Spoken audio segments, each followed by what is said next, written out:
Welcome to Modernity Proceeding, an analytical explanation of second modernity, presented at the third ISA Forum of Sociology on behalf of RC45 Rational Choice. I started this research by doing empirical research on inequality, and you all know that we have a general trend towards more inequality. It's suppressed in some countries for the disposable incomes, welfare states work better or less, but it's a general trend for market incomes. And this is a general finding that is so baffling that it reminded me on the past. We had Oliver Twist and we had the social question of the 19th century, and we have some data that indeed in the 19th century inequality rose to, over a long term, to levels unexpected, unknown before, in Sweden, in England, in parts of Germany, in other countries. And this is not the only déjà vu, and I think you will have had this feeling too. There is migration. Hey, we had these migration waves in the 19th century. There is terrorism. Like in June 1914, when Gavril Principe started for the First World War. We have economic crisis, 2008 against 1929, democratization, globalization, all things that come back. And another parallel, we have a global shift. We had the rise of the West, and we have the rise of the rest today. A whole set of parallels that make me ask, why is there so many things comparable to about 80 years ago? And asking why, I ask for an explanation, and that means I ask for an analytical model. As a committee, we still are called rational choice, but the core is not rationality. The core is an analytical model made up of individual mechanisms that explain social phenomena like this parallel. And having an analytical model, we can confront it with empirical evidence. And having a model means we can do empirical parameters for the future into the models and see what does it bring as prediction or policy recommendation. Because if the parallel can be understood, we do not have only 1930 and the World War II, but we have 1950, where out of a sudden Western industrial society worked in a way that was more stable and more just than what we have now. It was not perfect, but it was stable and just. And maybe we will get a stable and just order if we understand this parallel. So analytical model, empirical evidence, prediction, policy recommendation are my 3 steps. The analytical model comprises of 2 sets of definitions with derived lemmata. First definition is about institutions. Institutions central to sociology since Emil Durkheim, here defined via game theory as new elements in the game structure which bring new Nash equilibria. And this allows to derive something about institutional change. It's discontinuous because we change from one equilibrium to another. It implies fears because we leave one equilibrium, means leave one agreement. We do not exactly know what comes. It implies crisis because these fears delayed change, and the institutions we currently have erode in their quality. And it implies communication to get a common understanding of what comes next.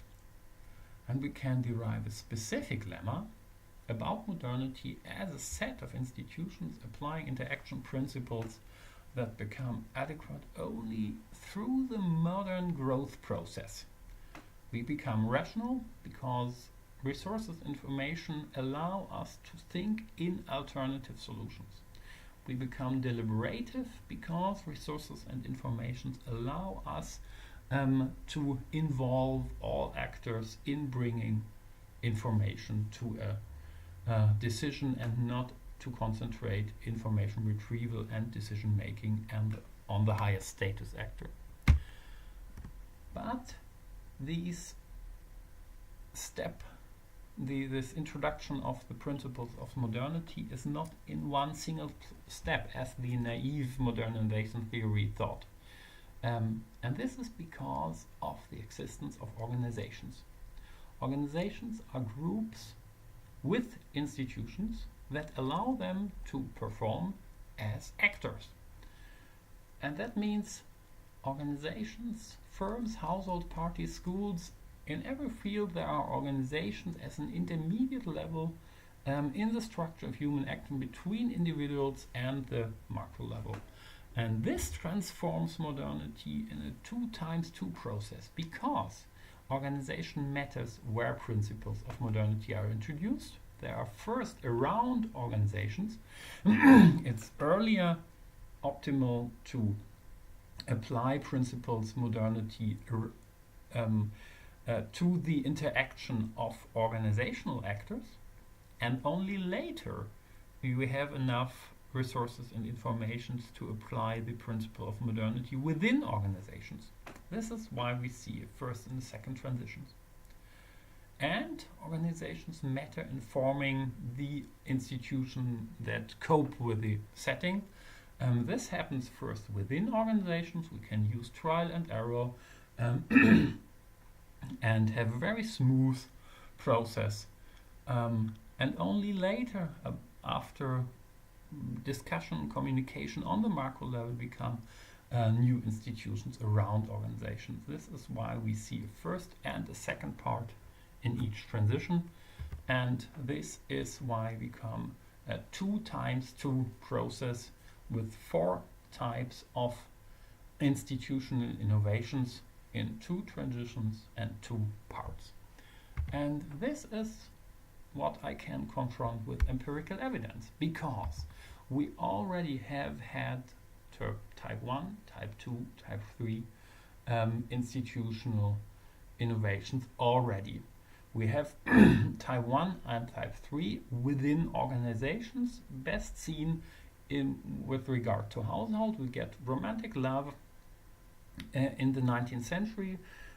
People can themselves decide who to mate and to marry, but after marriage, game over, the structure of marriage is very traditional, and this changes only from 1968 onwards, where we get diversity in all aspects of intimate behavior. And very parallel, we get organizational innovations in work, bureaucratic organizations, primary expansions, in communicative organizations as described by John W. Meyer, tertiary expansion of schooling in the processes that are related to work. We get parties and nation states, and now advocacy organizations and multi-level governance in politics. But these organizational parts of the transitions create crisis because the macro level organizations are innovations are still missing, and their introduction is belated through fears. Fear of chaos the first time, that leads to missing acceptance of competitions. But after World War II, people come home and they have learned, I can survive in chaos if I stick to my group, and that allows to accept unions, and that allows unions to accept that they do not make the revolution, and that leads to secondary expansion to the general acceptance of democracy to the UN system. And now we need another set of institutions, and we will get another set of institutions implementing responsible linkage. as we had it group-based, mainly occupation-based, in the 1940s, but these group ordering has been replaced by individualism. Now we have individuals as responsible, and still individuals need support in the decisions they make with regards to politics and with regards to their skill management and productivity management. And we still have fears that block this change. Currently, fears of control, because we have this experience of totalitarianism in mind. But as the fear of chaos brought total chaos in the 1930s, we have the same process as the fear of control brings even more control currently. And we can expect change for about 25 to 2035. The logic is simply generation change.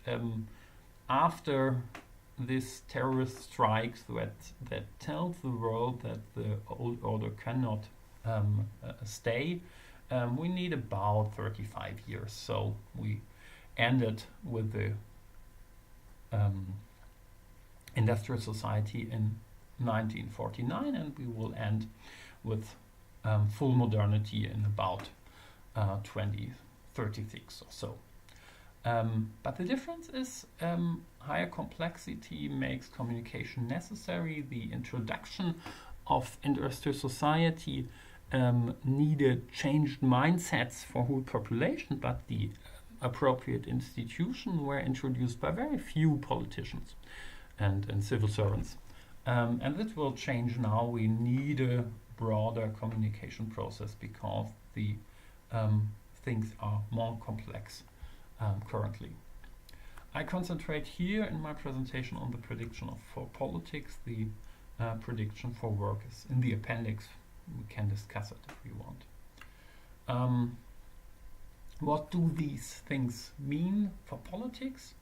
It means mainly direct democracy is the only remaining principle of legitimacy for the modern world. But people still have cognitive limitations. It's completely clear. That means we still need political actors that reduce the complexity of decision making. And we need to include these political actors into the system of politics, and we need to include all of them, and we will include all of them. Specialized advocacy organization, individual politicians, local groups, government, still parties, as political actors that offer option rankings for decisions that fit their profile. They do not have to offer an option ranking for everything. And then we will get storage of individual trust assignment. This is the central thing that is not in mind of people today, because we have fears, oh, my vote will be stored. Someone may know my vote. No, we will encrypt it, and this will generally work. Maybe it will not be perfect, but 99.9% ballot secrecy is okay. And then every individual can decide for every decision whether to decide or to trust. Either reading what the trusted groups support and making up their own mind, or leaving the decision to the organizations and still being represented in the process too. And this is kind of democracy that is suitable for all levels, from the local to global decision making, and we will not stop the global warming process without such a direct democratic decision making on the global level. And it's suitable for all traditions. That does not need the European tradition of individual linkage to groups that we had only in the West, and that made party democracy so much more applicable in the European societies than in the rest. Yes, and at the end we will see for the next years the escalation of crisis will continue. We do not know who will rule the US in next year, and the concept of US presidency in the constitution is part of the problem. We will not know whether Austria will leave the EU, and the constitution of the EU is part of the problem. We will not know what happens in the Islamic world, in China, in Africa, in Latin America. People stick to their customs, but I think the 2020s will see a rise of thinking about new institutions, new career support I have not spoken about, but new electronic democracy. I think institutional innovation around these lines are going to come. So thank you very much. I hope you enjoyed the talk, and here is a book to read more about it. Thank you very much.